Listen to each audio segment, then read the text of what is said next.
শুভ সকালবেলা। অশেষ ধন্যবাদ জানাচ্ছি আমাদের আলোকিত মানুষ হিসেবে এখানে উপস্থিত আছেন আমাদের বিশিষ্ট ব্যবসায়ী। জনাব, আপনার নামটা একটু বলবেন। নির্মল পাল। নির্মল দাদা। দাদা, আপনাকে আমি সকালবেলা নমস্কার জানাচ্ছি। আমি চ্যানেল 99 এবং জাতীয় পত্রিকা দৈনিক আজকে আলোকিত সকাল থেকে আমি জানতে চাচ্ছি আপনার এই ব্যবসা প্রতিষ্ঠানটি নির্মল দাদা আজকে কত বছর হয়েছে?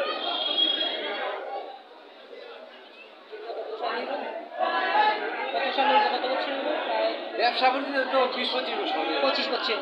আমরা কিন্তু অলরেডি হাফ সেঞ্চুরি করে ফেলেছি। নির্মল দাদা, আপনাকে ধন্যবাদ জ্ঞাপন করছি যে আমরা প্রায় 20-25 বছর হয়েছে আমরা চ্যানেলের মাধ্যমে ইয়ে করছি। তারের ধারাবাহিকতা রক্ষা করার জন্য এখানে উপস্থিত আছে। জনাব, আপনার নামটা একটু বলবেন। জি, আমার নাম মোহাম্মদ আরফান। আরফান ভাই। আরফান ভাই, আপনি কেমন আছেন? জি, আলহামদুলিল্লাহ ভালো। বর্তমানে ব্যবসা বাণিজ্যের পরিস্থিতি কেমন যাচ্ছে আরফান ভাই?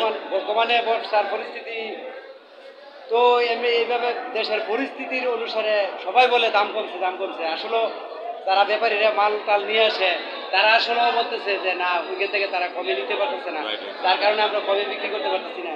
কিন্তু দেখা গেল যারা কিনিয়া সবজিগুলো নিতেছে তারা অনেক সময় বলতেছে না, এখানে ছাত্ররা বলতেছে যে আমরা কমাই নেই, তখন ছাত্ররা অনেক কিছু বলে যে কমে দেন। আসলে যারা যে ব্যাপারীগুলো মালগুলো আনে তারা আসলে কমে দিতে পারতেছে না, যার কারণে আমাদের দাম বেশি বিক্রি করতেছে। আর কাঁচামালের দামটা আসলে আপনার প্রতিদিন একই রকম থাকে না, আপ ডাউন করে। জি, এখানে দেখা গেল একদিন এক মাল বিক্রি করতেছি 10 টাকা, আবার একই মাল বিকালে বিক্রি করতেছি 20 টাকা, এইরকম হইতেছে। কাঁচামালের আপ ডাউন। আপনার ভাই, আপনাকে অশেষ ধন্যবাদ। আপনার ভাই, আপনাদের এই কাঁচা মালগুলি কোথা থেকে আনা হয়?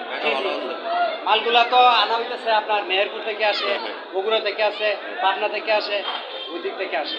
আপনার ভাই, এখান থেকে ডেলিভারি কোথায় দেওয়া হয়? জি, এখান থেকে দেওয়া হয় বলতে বৃহত্তর সিলেটে তো আছে, এছাড়া সিলেটের বাইরেও যায় এখান থেকে মাল। সুনামগঞ্জ যায়, সাতকে যায়, আপনার কানাইঘাটে যায়, গোয়ালাবাজার যায়, বিভিন্ন জায়গায় এখান থেকে মাল নিতে। অশেষ ধন্যবাদ জ্ঞাপন করছি। এখানে আমাদের বাজান আছে, বাজানকে ধন্যবাদ জ্ঞাপন করলাম। তারপরে আমাদের ম্যানেজার দাদা আছেন এবং আমাদের সিনিয়র ব্যাপারী কাকা। বর্তমানে ব্যবসা বাণিজ্যের কি অবস্থা? মাত্র গাড়ি লাগাইছেন? আপনার কাছে কি অবস্থা মনে হচ্ছে ব্যবসা? আচ্ছা, আলহামদুলিল্লাহ। আফরান ভাই সম্পর্কে এবং দাদা সম্পর্কে কিছু কথা চ্যানেলে তুলে ধরেন। ওনারা কেমন মানুষ? আচ্ছা, 20 বছর। এই জন্য আপনাকে ধন্যবাদ জ্ঞাপন করছি আফরান ভাই। জি ভাই, আমার চ্যানেলের পক্ষ থেকে আপনাকে ধন্যবাদ মূল্যবান কথাগুলি তুলে ধরার জন্য। আজ রাত 9:15 আমাদের ব্রাইট নিউজ 39 চ্যানেলে থাকবেন এবং জাতীয় পত্রিকা দৈনিক আজকে আলোকিত সকাল থেকে আমি সাংবাদিক ফরাদ ভাই রেখা টানছি। আফরান ভাই এবং দাদা, আপনাকে ধন্যবাদ জ্ঞাপন করছি। ভালো থাকেন, সুস্থ থাকেন। ধন্যবাদ আপনাকে।